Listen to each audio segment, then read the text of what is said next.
നാട്ടുകളൂഷന്റെ news section വാർത്തകളിലേക്ക് ഏവർക്കും സ്വാഗതം. വാർത്തകൾ ചുരുക്കത്തിൽ. പൊന്നോണത്തെ വരവേൽക്കാൻ നാടും നഗരവും ഒരുങ്ങിക്കഴിഞ്ഞു. ഓരോ മലയാളിയുടെയും മനസ്സിൽ സന്തോഷത്തിന് കാഴ്ചകൾ നൽകുന്ന പൊന്നോണമാണ് ഇനി.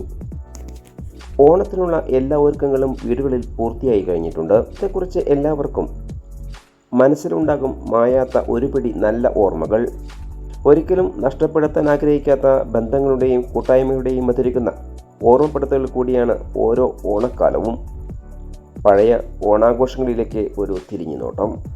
നാട്ടുകൾ വിഷം ടീം അവതരിപ്പിക്കുന്ന പ്രത്യേക ഓണാഘോഷ പരിപാടിയിലേക്ക് എല്ലാവർക്കും സ്വാഗതം. ഇത്തവണത്തെ ഓണാഘോഷത്തിൽ നമുക്ക് അതിഥിയായി എത്തുന്നത് കുരുന്നുകൾക്ക് അറിവിൻ്റെ ആദ്യാക്ഷരം പകർന്നു നൽകിയ ഒരു അധ്യാപികയാണ് എത്തുന്നത്.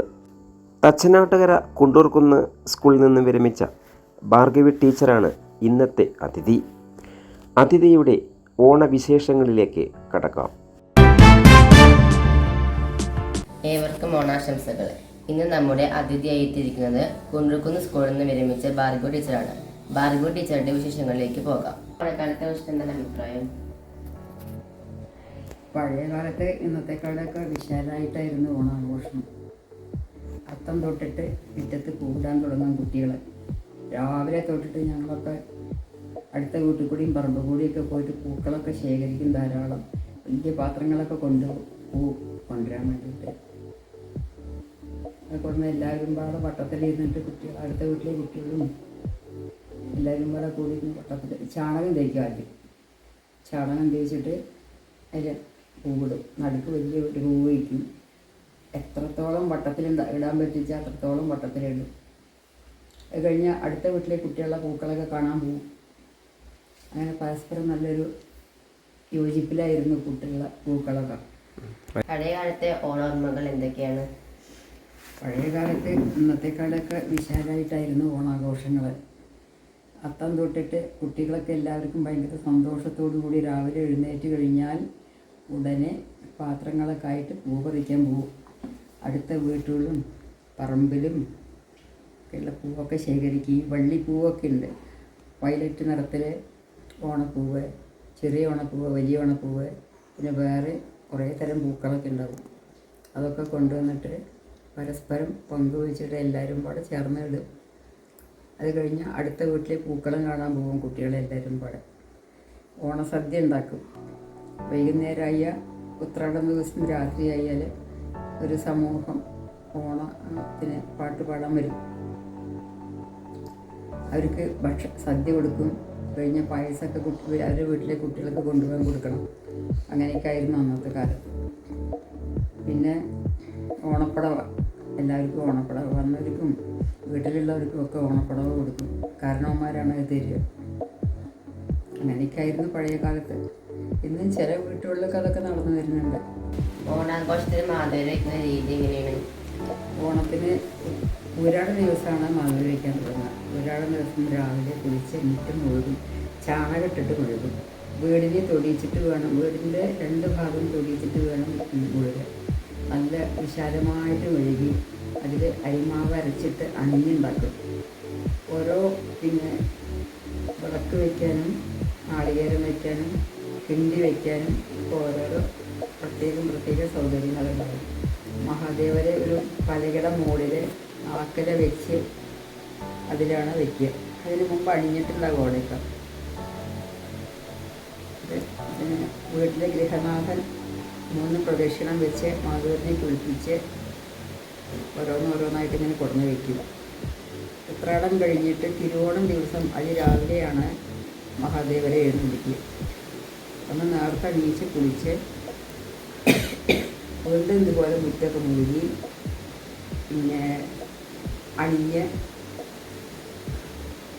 പലരൊക്കെ ശുദ്ധമായി കുളിപ്പിച്ച് ഇലയൊക്കെ വെട്ടിക്കൊടുന്ന് അതിൽ മഹാദേവരെ ആദ്യം വയ്ക്കും.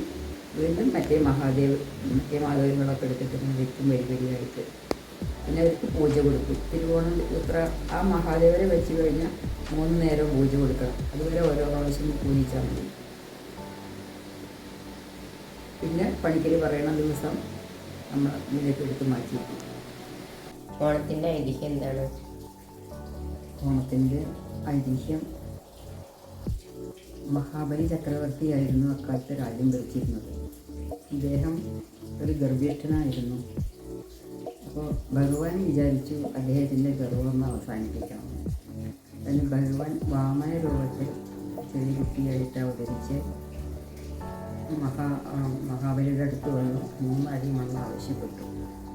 3 അടി മണ്ണല്ല, തപസ് ചെയ്യാനുള്ള സ്ഥലം ആവശ്യപ്പെട്ടു. അപ്പോൾ കൊടുക്കാമെന്ന് മഹാബലി വാക്ക് കൊടുത്തു. അപ്പോൾ ഭൂമിയും സ്വർഗവും പാതാളവും കൂടി 2 അടിയായിട്ട് അളന്നു. പിന്നെ 3ാമത്തെ അടി ഇളക്കാൻ സ്ഥലമില്ല. ആ മഹാബലി പറഞ്ഞു, ശിരസ് കുഞ്ഞ് കാണിച്ചു കൊടുത്തുകൂടെ കാൽപാദം വെച്ച് അളന്നെടുത്തോളൂ പറഞ്ഞു. അത്രയും ദാനശീലനായിരുന്നു മഹാബലി.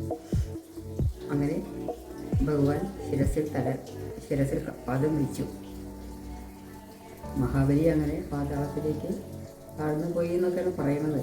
പക്ഷെ മഹാബലി ചവിട്ടി താഴ്ത്തിയതല്ല. മഹാബലിക്ക് എല്ലാ അധികാരങ്ങളും അവകാശങ്ങളും കൊടുത്ത് മഹാബലിയെ ഉയർത്തുകയാണ് ചെയ്തത് ഭഗവാൻ. അങ്ങനെ മഹാബലിയുടെ ഗർവവും പോയി. പിന്നെ വേണ്ടുന്ന കാര്യങ്ങളൊക്കെ ഭഗവാൻ സാധിച്ചു കൊടുക്കുകയും ചെയ്തു. അങ്ങനെയൊക്കെയാണ് ഐതിഹ്യം. പണ്ട് കാലത്തിലെ ഓണക്കളികൾ എന്തൊക്കെയാണ്? ഓണക്കളികൾ കുട്ടികൾ പന്ത് കളി, ഓലപ്പന്ത് കളി, പിന്നെ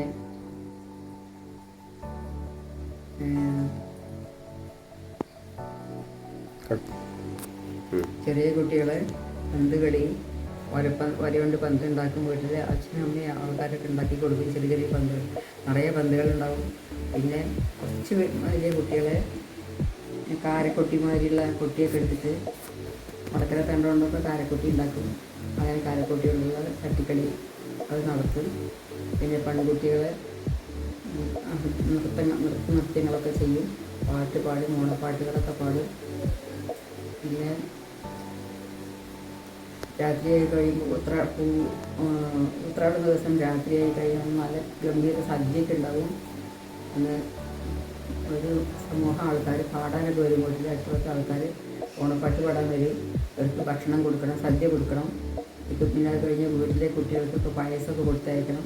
അങ്ങനെയൊക്കെയായിരുന്നു പഴയ കാലത്തെ പതിവ്. പണ്ടത്തെ ഓണാഘോഷമാണ് ഇപ്പോഴത്തെ ഓണാഘോഷമാണ് ഇഷ്ടം?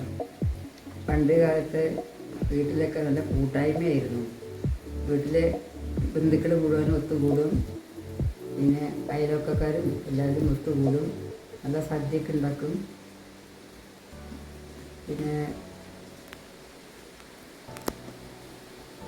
ഒന്നിച്ച് എല്ലാവരും വട്ടത്തിൽ ഇരുന്നിട്ട് ഇലയൊക്കെ കൊണ്ടുവന്നിട്ടാണ് ചോറൊക്കെ കഴിക്കുക. വിഭവങ്ങൾ ഒരുപാട് ഉണ്ടാവും. കായ വറുത്തത്, ശർക്കര ഉപ്പേരി, പായസം, 2-3 വീതം പായസം, നാരങ്ങ പുളിയിഞ്ചി, പിട്ടതുകൾ, കാളനോരൻ, അവിയൽ, സാമ്പാർ, പുളിശ്ശേരി അങ്ങനെയുള്ള പലവിധ വിഭവങ്ങളൊക്കെ ഉണ്ടാക്കും. അന്നത്തെ ആൾക്കാർക്കൊക്കെ അതൊക്കെ ഉണ്ടാക്കാൻ അറിഞ്ഞിരുന്നു. ഇന്ന് അതൊക്കെ പോയി ലോപിച്ച് എന്നൊക്കെ റെസ്റ്റോറൻറ്റിലൊക്കെ പോയിട്ടാണ് ജനങ്ങൾ ഭക്ഷണം കഴിക്കുന്നത്. അതിനൊന്നും യാതൊരു രുചി ഉണ്ടാവില്ല. അതൊക്കെ മായങ്ങളൊക്കെ ചേർത്തിട്ടുള്ള ഭക്ഷണമായിരിക്കും അധികം കിട്ടുക. അതുകൊണ്ട് ജനങ്ങളുടെ സൂക്കട് വിട്ടു പോണില്ല. പണ്ട് കാലത്തെ ഭക്ഷണ രീതി ഓണക്കാലത്തെ ആയിരുന്നു ഏറ്റവും നല്ലത് എന്നാണ് അഭിപ്രായം. പണ്ട് കാലത്തുള്ള ഓണവിഭവങ്ങൾ എന്തൊക്കെയായിരുന്നു? ഓണത്തിന് വിഭവങ്ങൾ കറികൾ തന്നെ 3-4 വീതം ഉണ്ടാകും. കാളൻ, ഓലൻ, അവിയൽ, സാമ്പാർ, പച്ചടി, പുളിശ്ശേരി, പിന്നെ പലവിധം കറികൾ തന്നെ ഉണ്ടാകും. പിന്നെ നാരങ്ങ, പുളിയിഞ്ചി, അച്ചാറുകൾ, പിന്നെ ഉപ്പേരി, കായ വറുത്തത്, ശർക്കര ഉപ്പേരി, ചേന വറുത്തത് ഒക്കെ ഉണ്ടാവും. അത് കഴിഞ്ഞ് തിരുവോണം ദിവസം അന്ന് തന്നെ പുതിയതായിട്ട് ഫ്രഷായിട്ട് രാവിലെ ഉണ്ടാക്കണം എന്നൊക്കെയാണ് പറയുക കാരണവന്മാർ. ഈ കറികൾ മാത്രം, മറ്റതൊക്കെ തലേ ദിവസത്തേനും കുഴപ്പമില്ല. ഇനി പായസം 1, 2, 3 ഒക്കെ ഉണ്ടാവും. സൗകര്യം പോലെ അവരവരുടെ കഴിവിനനുസരിച്ചൊക്കെ ഉണ്ടാക്കും. ഇതൊക്കെ കഴിഞ്ഞ് ഭക്ഷണം കഴിച്ച് കഴിഞ്ഞ് കളിക്കാൻ പോകേണ്ട കുട്ടികൾ കളിക്കാൻ പോകും.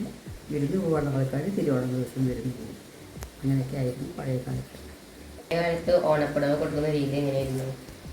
ഓണത്തിന് വീട്ടിലെ കാരണവന്മാരാണ് ഓണപ്പുടവ കൊടുക്കുക. കുട്ടികൾക്ക് ആദ്യം കൊടുക്കും. മിക്കവാറും ഊരാടം ദിവസം അല്ലെങ്കിൽ അതിന് മുമ്പ് കൊടുക്കാൻ തുടങ്ങും. ധാരാളം പണിക്കാരൊക്കെ ഉണ്ടാവും. കൃഷിക്കാരായിരുന്നു അധികവും പണ്ട് കാലത്ത്. അപ്പോൾ അവർക്കൊക്കെ ഓണത്തിന് മുമ്പ് തന്നെ ഓണപ്പട കൊടുക്കും. പിന്നെ വീട്ടിലുള്ള എല്ലാവർക്കും ഓണപ്പട കൊടുക്കും. സദ്യയും കൊടുക്കും പുറമേയുള്ള ആൾക്കാർക്കൊക്കെ. പിന്നെ ഓണപ്പട കൊടുത്തു കഴിഞ്ഞ് ഭക്ഷണം കൊടുത്തു കഴിഞ്ഞ് എല്ലാവരും സന്തോഷമായിട്ട് പിരിഞ്ഞു. പഴയ ഓണക്കാലത്തുണ്ടായ ആചാരങ്ങൾ എന്തെങ്കിലും ഓർമ്മ ഉണ്ടോ? പഴയ കാലത്ത് ഓണം പറയാനായിട്ട് പണിക്കന്മാരെന്ന് പറഞ്ഞ ആൾക്കാർ വീട്ടുകളിൽ വരും. ഓരോ വീട്ടിലും കയറി ഇറങ്ങുന്നവർ ഒരു ഓലയിലാണ് എഴുതിയിട്ട് വരിക. അത് മതിൽ വെക്കേണ്ട സമയം പറയും, എടുക്കേണ്ട സമയം പറയും. പിന്നെ അവർക്കതിന് ദക്ഷിണയായിട്ട് നെല്ലാണ് നമ്മൾ കൊടുക്കൽ പതിവ്. കാരണം അധികവും കൃഷിക്കാരാകുമല്ലോ, നെല്ലാണ് അധികം കൊടുക്കൽ പതിവ്. അത് കഴിഞ്ഞ് ഓരോ വായിക്കവർ വൃത്തിയായിട്ട് വായിച്ചിട്ട് എല്ലാവരെയും കേൾപ്പിച്ച് തിരിച്ചു പോകും. ഓണത്തിന് സദ്യക്ക് വരാനൊക്കെ പറയുന്നവരുണ്ട്, ചിലരൊക്കെ വരും, ചിലർ വരില്ല, അങ്ങനെ.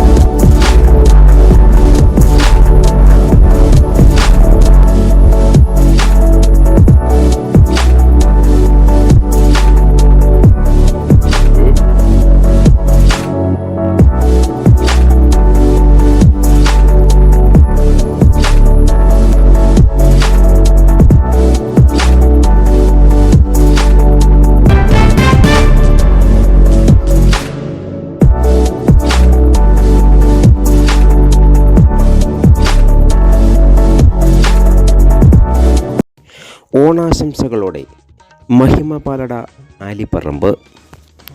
മാറ്റം രുചിച്ചറിയൂ മഹിമ പാലടയിലൂടെ. നാവിൽ കൊതിയൂറുന്ന നാമം മഹിമ. ഈ ഓണത്തിന് രുചിവൈഭവത്തിനോടൊപ്പം മഹിമ പാലടയും. എല്ലാവർക്കും നാട്ടുകൽ വിഷൻ്റെ ഓണാശംസകൾ. ഹാപ്പി ഓണം.